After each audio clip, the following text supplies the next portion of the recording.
जिसने JEE advance में AIR 1029 secure करी है। तुमने 12th के साथ भी जेई दिया था और उसमें तुम्हारी 98.4 परसेंटाइल थी, जो कि एक बहुत अच्छी परसेंटाइल है। बट उसके बाद भी तुमने ड्रॉप लिया। अच्छी परसेंटाइल पे तुम्हें NIT पटना CSE मिल रही थी, तुमने वो कॉलेज भी छोड़ा और उसके साथ जेई मेंस में बहुत अच्छी परसेंटाइल स्कोर करी, लेकिन फिर तुम्हारा जेई एडवांस नॉट क्वालिफाइड रहा। तो एक बार बताओगे ऐसा क्या हुआ मेंस के बाद जो तुम एडवांस को क्वालिफाई नहीं कर पाए? पर्टिकुलर चैप्टर अगर मेरे को रिवाइज करना होता था ना, तो वैसे तो नॉर्मली इतना टाइम नहीं मिलता है कि मैं प्रॉपर बैठ के रिवीजन करूं, बट मैं एक स्ट्रेटेजी जो फॉलो करता था यूजुअली, तो भैया अगर मैं क्लासिक रोड मैप बताऊं तो मैंने भी काइंड ऑफ वैसे ही फॉलो किया था।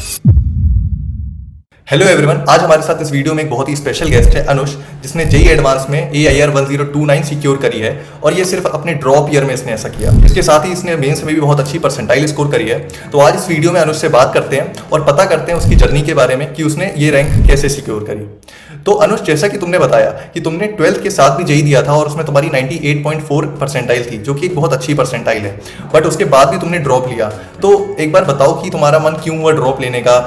इतनी अच्छी परसेंटाइल पे तुम्हें NIT पटना CSE मिल रही थी, तुमने वो कॉलेज भी छोड़ा और उसके बाद ड्रॉप लिया, तो ये तुम्हारा मन क्यों बना? तो बेसिकली कुछ ऐसा था कि जब मैंने मेंस दे दिया था तो आई वाज श्योर कि लाइक इतना कुछ अच्छा तो नहीं मिलेगा, बट मेरे को इतना पता था कि Tier 2 NIDs में CSE तो मिल ही जाएगी। बट द थिंग वाज कि जब एडवांस हुआ एंड जब मेरा नॉट क्वालिफाइड आया, इवन मैंने तो काउंसलिंग भी भर दी थी एंड जैसे आपने बताया NIT पटना CS मिल भी गई थी। But the thing that was going in my mind is कि लाइक यार क्या मैंने अपना 100% दिया है? वही मेरा ना ड्राइविंग फैक्टर था जो जिसने मेरे को ड्रॉप लेने के लिए मनाया। बिकॉज कि लाइक मेरे मन में हमेशा से ये था कि यार जो भी मैंने गलतियां करी, मे बी अगर मैं वो नहीं करता तो आज मैं बहुत ज्यादा अच्छे कॉलेज में होता। एंड एक्चुअली वही जो चीज थी कि कि क्या यार एक और ट्राई तो मारना चाहिए। जब जेई अटेम्प्ट दे रहा है एक और, तो यार उसको यूटिलाइज करना तो बनता ही है। So that was the main factor कि यार हाँ, मैंने सोचा कि करना ही चाहिए। और अनुष, तुमने 12th के साथ जेई मेंस में बहुत अच्छी परसेंटाइल स्कोर करी, लेकिन फिर तुम्हारा जेई एडवांस नॉट क्वालिफाइड रहा। तो एक बार बताओगे ऐसा क्या हुआ मेंस के बाद जो तुम एडवांस को क्वालिफाई नहीं कर पाए? तो जो सबसे पहले हुआ स्टार्ट हुआ जब मेरा मेंस वन हुआ, तो मेरी मेंस वन की जो शिफ्ट थी वो थोड़ी टफर साइड थी, मतलब वो सेकंड टफेस्ट पेपर था और मेरे सिर्फ 160 156 स्कोर आया था। तो नॉर्मली इस नंबर पे 94 95 परसेंटाइल बनती है यूजुअली, बट उस साल एक्चुअली वो पेपर काफी टफ हो गया तो मेरी 98 परसेंटाइल आ गई। तो वो जो फेज रहता है ना मेंस वन के पेपर के बाद से रिजल्ट के बीच का, उसके बीच में मैं थोड़ा सा ना डिस्ट्रैक्ट हो गया इस टर्म्स में कि मेरे को लगा कि मेरा मेंस तो बिगड़ ही गया, अब मैं बोर्ड्स पर फोकस कर लेता हूँ। तो सबसे पहले डिस्ट्रैक्शन तो वो था बोर्ड्स वाला कि यार अब मेरा तो मेंस भी बिगड़ गया, अगर बोर्ड्स में भी नहीं है अच्छी परसेंटेज तो फिर ये भी चला जाएगा हाथ से। तो इसीलिए मैं पहले बोर्ड्स में लग गया। उस समय मैं ना तो मेंस 2 का पढ़ रहा था ना मैं कुछ पढ़ा था, इवन मेंस 2 के लिए भी मैं क्रैश कोर्स लेने की सोच रहा था। तो मैंने मेंस 2 का भी शायद से क्रैश कोर्स लिया भी था एक, और मैंने ये बोर्ड्स के लिए ज्यादा पढ़ना स्टार्ट कर दिया था। पहला फैक्टर वो था। देन जब बोर्ड्स होने लगे तो वरुण बैच में जब मैं फॉलो कर रहा था तो PW से वरुण बैच, तो मेरा वो छूटने लगा, वरुण में बैकलॉग्स बनने लग गए। देन जो बोर्ड से बीच का टाइम होता था उसमें भी मैं उतना ज्यादा यूटिलाइज नहीं कर पाता, ज्यादा से ज्यादा PYQ के कोई वीडियो देख लेता था यूट्यूब से, मैक्सिमम मैं उतना ही कर रहा था। देन उसके बाद जैसे बोर्ड्स खत्म हुए, देन मेरे को थोड़ा सा गेम का डिस्ट्रैक्शन आ गया। मैं जो मैं 10th से पहले गेम्स खेलता था मैं वो दोबारा ऑनलाइन गेमिंग में लगने लग गया। फ्रेंड्स ने भी बोलने लगे, बिकॉज फ्रेंड्स भी गेमिंग में लग गए थे, बोर्ड्स खत्म हो गए थे तो सब फ्री हो गए थे, तो मैं उसमें लग गया थोड़ा, तो वो गेमिंग वाला डिस्ट्रैक्शन भी आ गया। देन एडवांस एकदम से आना, जब मेंस 2 हो गया तो 1 महीना बचा था एडवांस को, तो देन क्या करूं क्या नहीं करूं के चक्कर में कुछ भी नहीं कर पाया। सो उसके बाद तो बिल्कुल ही सब कुछ एकदम स्टेबल नहीं रहा कुछ भी, तो बिल्कुल ही खत्म हो गया था। तो मेरा एडवांस का दिन भी ऐसा ही गया, कुछ खास अच्छा गया नहीं, बिकॉज पेपर टेम्परामेंट था ही नहीं, क्योंकि मैंने मॉक्स भी बहुत कम दिए थे, ज्यादा से ज्यादा 8-10 पेपर भी नहीं दिए होंगे PYQ में भी। तो ऐसा ही रहा, इसी वजह से मेजर यही प्रॉब्लम्स थी।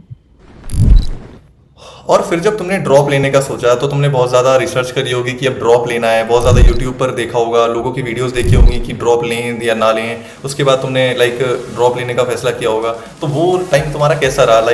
कैसे मन बना लिया कि हाँ ड्रॉप ही लेना चाहिए, कॉलेज नहीं लेता हूँ? या फिर जब तुमने ड्रॉप लिया तो ऐसा कैसे सोचा कि ऑनलाइन ही जाता हूँ, किसी ऑफलाइन बैच को ट्राई क्यों नहीं करा? तो बेसिकली एक्चुअली मैं बताऊं तो मैं ऑफलाइन के बारे में सोच रहा था, बट देन मैंने सोचा कि जो ट्रांजिशन रहता है, बिकॉज मैंने 2 साल ऑनलाइन में पढ़ा था, देन एकदम से ऑफलाइन जाना, घर से दूर जाना, वो चीजें सेटलमेंट करना, बिकॉज मेरे पास टाइम बहुत कम था। जून ऑलरेडी आ चुका था ऑलमोस्ट। मैंने 25 मई को जब मेरी रिस्पॉन्स की आ गई थी, 25-26 मई को, तो मैं ऑलमोस्ट श्योर ही था कि अब तो कुछ नहीं होना एडवांस में। तो मैं ऑफलाइन सर्च कर ही रहा था। I was searching for Kota, Jaipur, Dehradun, बहुत सारे ऑप्शन थे मेरे पास। बट देन वो ट्रांजिशन जो था ना, मेरे को लगा कि मेरे को आधा महीना तो सेटल होने में लगेगा, बहुत सारी चीजें थी। साथ ही साथ एक बैक ऑफ द माइंड ये भी चल रहा था कि यार मैंने जो गलतियां करी वो मेरी गलती थी। कहीं से भी मेरे को कंटेंट में एज सच कमी तो लगी नहीं, बिकॉज जब पेपर हुआ तब देखा कि यार अगर मैं सही से पढ़ता तो मे भी हो ही जाता यार, ये तो चीजें कराई ही थी टीचर्स ने। तो वो बैक ऑफ द माइंड चल रहा था कि यार अपनी गलतियां सुधारने के लिए जस्ट मोड चेंज करना is not a very good option for me, because मैं 2 साल और इवन उससे पहले भी कभी घर से बाहर जाना ये ऐसे कुछ करा ही नहीं था। तो इसी वजह से मैंने सोचा कि ऑनलाइन में ही खुद को बेटर करते हैं, और साथ में थोड़ा सा जो गलतियां पहले करी हैं उनको और ज्यादा अच्छे से फिगर आउट करके उनको ना दोबारा करने का ट्राई मारा, इसलिए मैंने मेजर तो वही मेरा मोटिव था ड्रॉप ईयर का। और अनुज, तुमने 12th में बहुत अच्छी प्रिपरेशन जेई की कर रखी थी, बट फिर भी जब तुमने ड्रॉप लिया तो ऐसा नहीं है कि तुमने ड्रॉप में सारे चैप्टर बेसिक से पढ़े होंगे, और ये प्रॉब्लम बहुत से बच्चों को आती है जो 12th में प्रिपरेशन करके ड्रॉप लेते हैं। उनको क्या गाइड करोगे? लाइक तुमने अपनी प्रिपरेशन में सारी डिटेल लेक्चर फॉलो करे ड्रॉप ईयर में, या फिर जो चैप्टर पहले से कर रखे थे उनको वन शॉट से किया? एक बार वो पूरी प्रोसेस बताओ।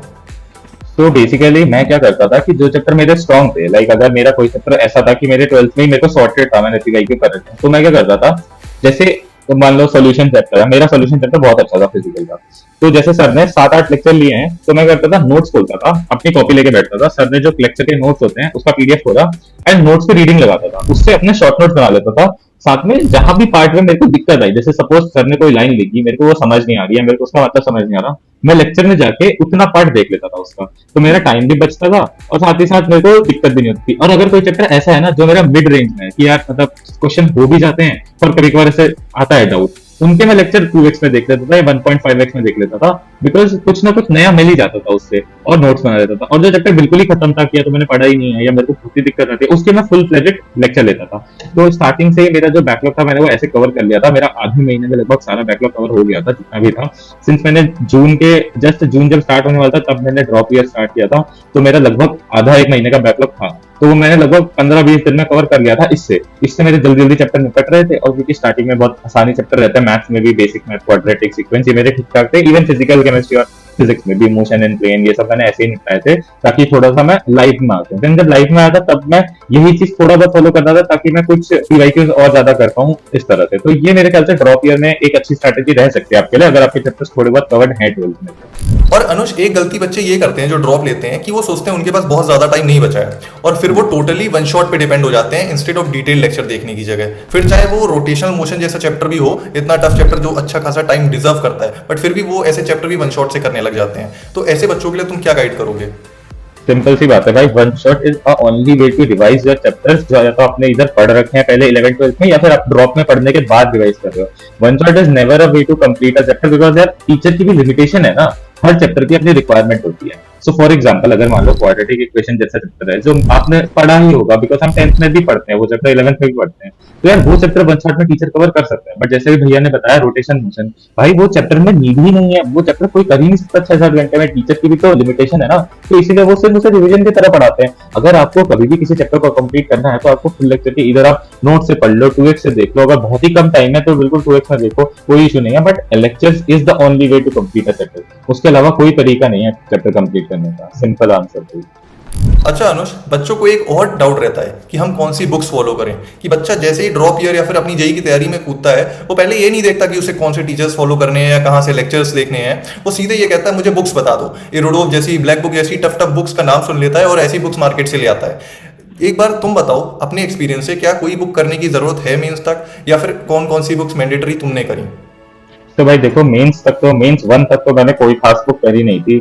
ऐसा सिर्फ मेरा फोकस था कि यार मैं अपने मेंस 1 में लास्ट ईयर से काफी अच्छे नंबर ले आऊं, अपनी परसेंटाइल को इंप्रूव करूं। बिकॉज यार देखो, एज अ ड्रॉपर ना हमारा जो फर्स्ट मोटिव होना चाहिए वो होना चाहिए सिलेबस को परफेक्टली कंप्लीट करना। बिकॉज यार ड्रॉप ईयर में जो सबसे बड़ी दिक्कत आती है ना वो सिलेबस कंप्लीशन की रहती है, बिकॉज आपको दिसंबर जनवरी से पहले अपना सिलेबस कंप्लीट करना है। तो सबसे पहला मोटिव आपका यही रहना चाहिए, कोई बुक्स फॉलो करने की, कुछ करने की जरूरत नहीं है भाई। पहले अपना लेक्चर कंप्लीट करो, अपने लेक्चर के क्वेश्चन करो, आपके पास अगर मॉड्यूल है तो मॉड्यूल करो, मॉड्यूल नहीं हो पा रहे तो पहले पीवाईक्यू कर लो। अगर किसी चैप्टर के बस इतना करो भाई, इतने में ही तुम्हारा सारा टाइम चला जाएगा। तुम बुक्स लेके तो आ जाते हो बट कभी कंप्लीट कर नहीं पाते उसको। आप सोचते हो कि ठीक है 10 क्वेश्चन कर लिए, 20 क्वेश्चन कर लिए, ऐसे कभी बुक नहीं चलती भाई। बुक तभी अच्छे से हो पाती है जब आप कंप्लीट करो। आपके पास इतना टाइम नहीं है, वो बुक्स बहुत टाइम रिक्वायर करती है और मेंस तक तो उसकी नीड भी नहीं है। जैसे भैया ने बताया ब्लैक बुक रीडो, भाई उनके सवाल कहाँ मेंस में पूछते हैं? मेंस में तो हमेशा तुम्हें पीवाईक्यू बेस्ड ही मिलते हैं ना सवाल। ये 11th-12th वाला कोई बच्चा अगर मेरे से पूछे कि 11th में कोई बच्चा आ रहा है, वो मेरे से पूछे कि यार भैया मैं बुक कर लूं, तो उसको मैं एडवाइस करूंगा। बट भाई एज अ ड्रॉपर आप कहाँ बुक करने में लगे हो? आपको पहले अपना सिलेबस तो कंप्लीट करो, 6-7 महीने में आपको सिलेबस कंप्लीट करना है। सो भाई कोई बुक करने की जरूरत नहीं है, सिर्फ पीवाईक्यू कर दो पहले। अगर पीवाईक्यू हो जा रहे हैं उसके बाद सोचो, उसके बाद तुम्हारे पास टाइम बचेगा ही नहीं, सिंपल से। बात है भाई, उसके अलावा कुछ ऐसा इतना कोई रॉकेट साइंस नहीं है इसके पीछे। अच्छा अनुष, तुमने कहा तुम्हें कोई बुक नहीं करी मेंस वन तक, तो मेंस वन तक तुमने अपनी क्वेश्चन प्रैक्टिस कैसे करी? एक बार अपना शुरू से एंड तक रोड मैप बताओ जो बच्चे को फॉलो करना चाहिए। तो भैया अगर मैं क्लासिक रोड मैप बताऊं जो मैंने भी काइंड ऑफ वैसे ही फॉलो किया था, जो एक्चुअली प्रूवन है यार, तो वो सिंपल सी बात है, अपना लेक्चर कंप्लीट करो भाई, देन लेक्चर के इलस्ट्रेशन करो, देन योर होमवर्क जो मिलता है क्लास में, देन योर डीपीपी, देन आपके जो मॉड्यूल रहते हैं, एंड मॉड्यूल में पीवाईक्यू रहते ही हैं, बट इफ यू नीड कि कभी कभार कम क्वेश्चन रहते हैं तो अलग से पीवाईक्यू कर लो। This is more than sufficient भाई, और इसमें भी आपको आपका पूरा टाइम कंज्यूम हो जाएगा। ये भी जो मैं बता रहा हूँ ये मैं आपको बहुत ज्यादा बता रहा हूँ, इतना भी अगर आपने कर लिया ना ये मोर देन इनफ है till your mains one at least. ठीक है, इससे आपका मेंस में इजीली एक अच्छी परसेंटाइल आ जाएगी, but the only condition is आपको ये चीज डेली फॉलो करनी है, हर चैप्टर में फॉलो करनी है, बिकॉज कंसिस्टेंसी नहीं आ पाती है, क्योंकि काम आपको समझने में लग रहा होगा ना कि बहुत सिंपल सा ही तो है डीपीपी मॉड्यूल पीवाई के करना, बट यार ये बहुत हेक्टिक काम होता है, तो इतना भी कर लोगे ना अगर आप मेंस बन सके तो मोर देन एनफ। ठीक है अनुष, तुमने अपना पूरा रोड मैप बताया कि लेक्चर से लेकर लास्ट में पीवाईक्यू तक जाना है और इससे बहुत अच्छी रैंक लाई जा सकती है। अब एक बार बस ये बताओ तुम रिवाइज कैसे करते थे? कई बच्चे क्या करते हैं, रिवीजन में गलती करते हैं कि बच्चे आईओसी आज एक बार रिवाइज कर ली, उसके बाद हफ्ते 2 हफ्ते के लिए छोड़ देते हैं और उसके बाद कहते हैं कि हमसे आईओसी याद नहीं रहती। तो ऐसा तुमने कैसे फॉलो करा अपना रिवीजन टेक्निक, वो एक बार बच्चों को बताओ।